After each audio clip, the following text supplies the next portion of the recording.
Hello everyone and welcome back to the channel. Today we played the Bradford Blitz, hosted by Scorpion Disc Golf at Bradford Park in Huntersville, North Carolina. Today was a good day. It was another hot day. Had some really nice weather about a week ago. We got back down into the 70s and now we're back up into the high 80s, low 90s, and it's miserable. But it was a fun round. We played the 19-hole layout for our Division MA3 and started on hole 14. Let's get started with the video here. But overall it was a good day. Had two bad holes that kind of took me out of it. But if I could have just held on and shot one better on those holes, I would have had solo second place, but didn't happen.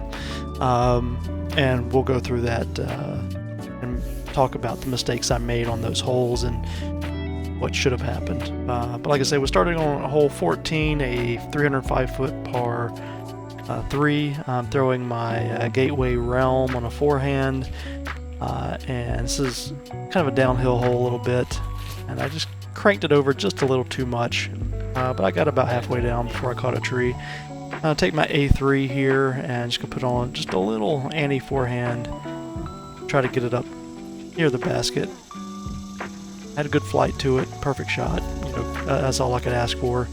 And it's gonna leave me this step out straddle putt here, probably 20-25 feet.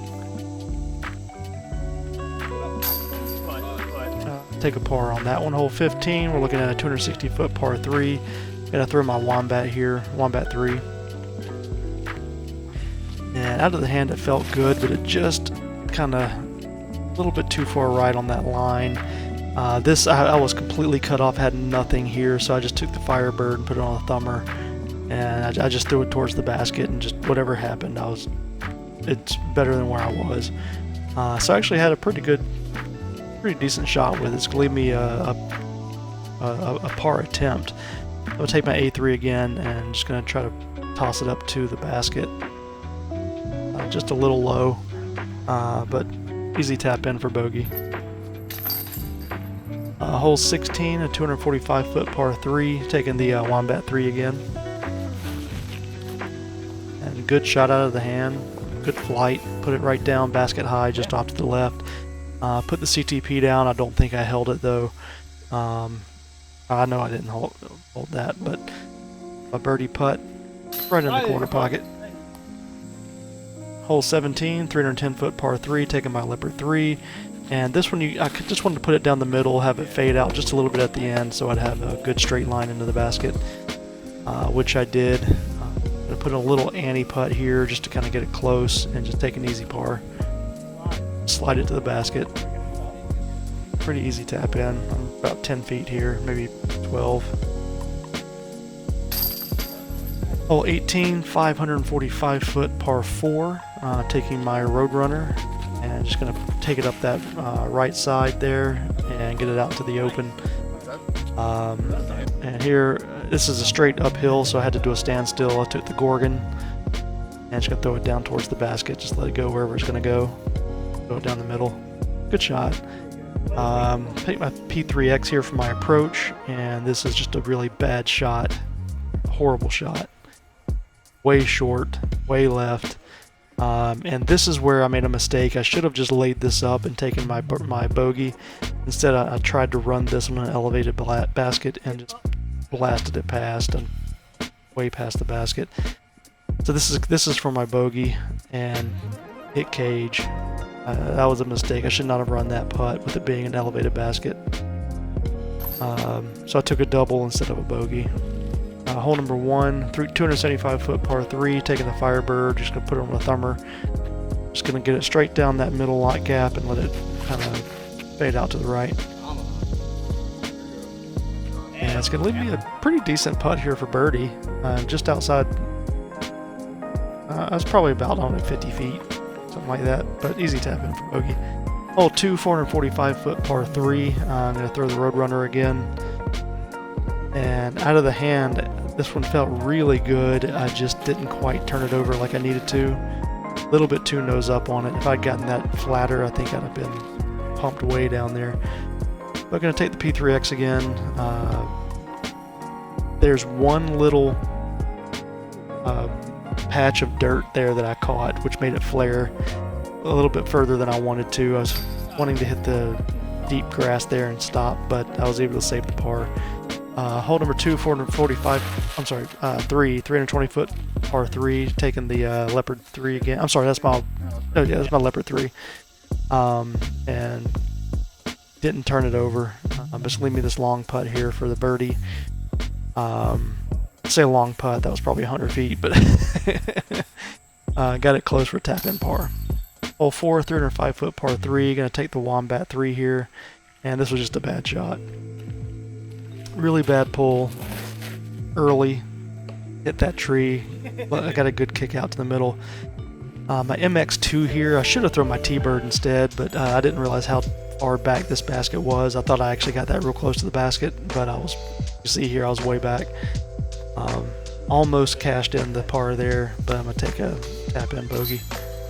Hole 5, 270 foot par 3. I'm going to take my J and just kind of, I tried to throw it down the middle, but I let it go just a little bit early, but it still worked out. I'm going to have a birdie putt here. And I didn't realize how steep this hill was, and I went just over top of the basket. And you can see here how far back I am. This is for me to save par. I mean, I think I'm 35 feet. I'm outside circle. So, I had to throw it further away to make the par. Hole 6, 280 foot par 3. I'm going to throw the Firebird on the forehand. Pretty good shot out of the hand. Nice flex on it. A little short, but it was a good shot. I had to try a turnover putt here. And actually, I thought I was going to cash it there until it just pulled out of it at the very end, but tap in par. Hole 7, 310 foot par 3. Going to take the Firebird on the thumber line again.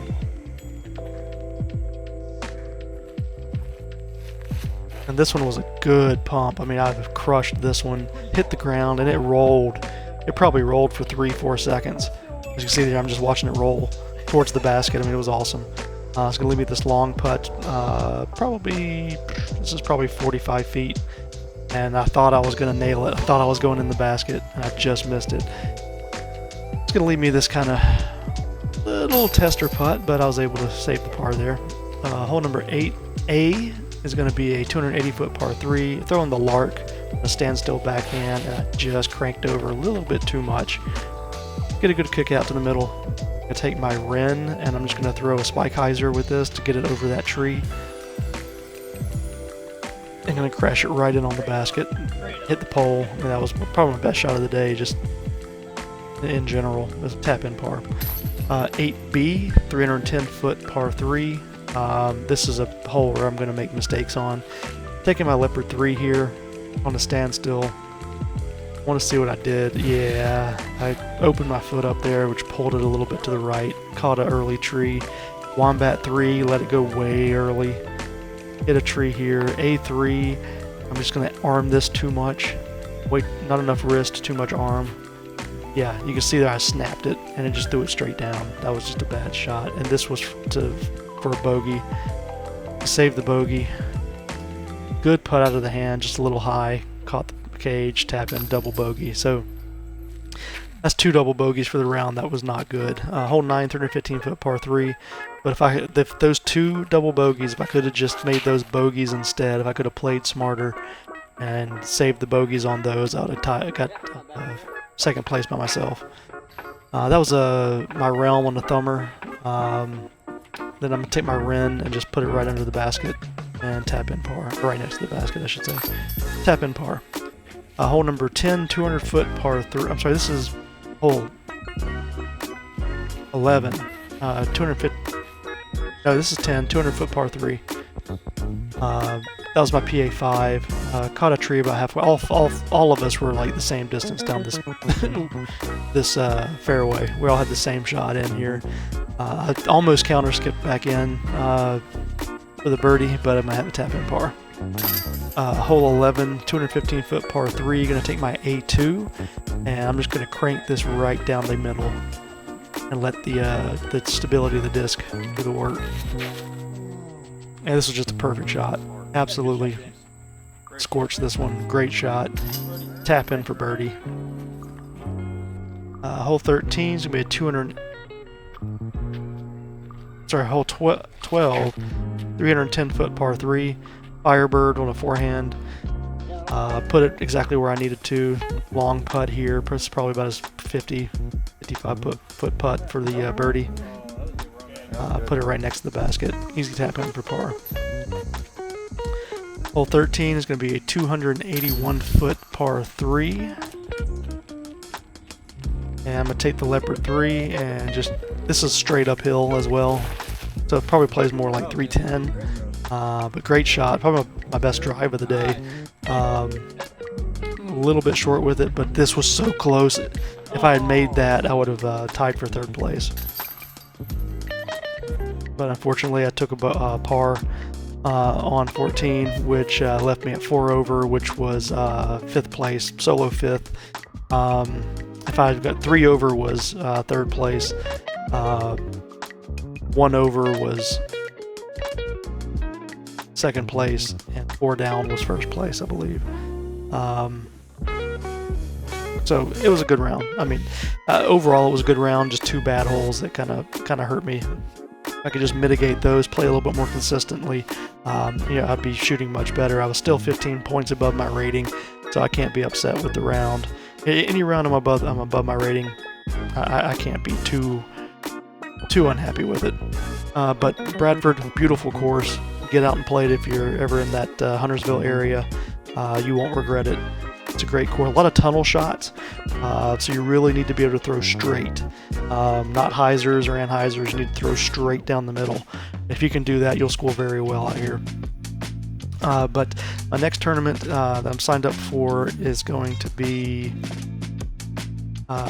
next weekend, and I'm going to be at Holly Springs. Holly Springs is a great course as well, in the Raleigh area, kind of the Triad area, and look forward to bringing that to the channel. Absolutely would recommend playing that course as well if you're ever in the Raleigh area. Holly Springs is a good course to check out. But as always, thanks so much for watching, and I'll catch you again next time.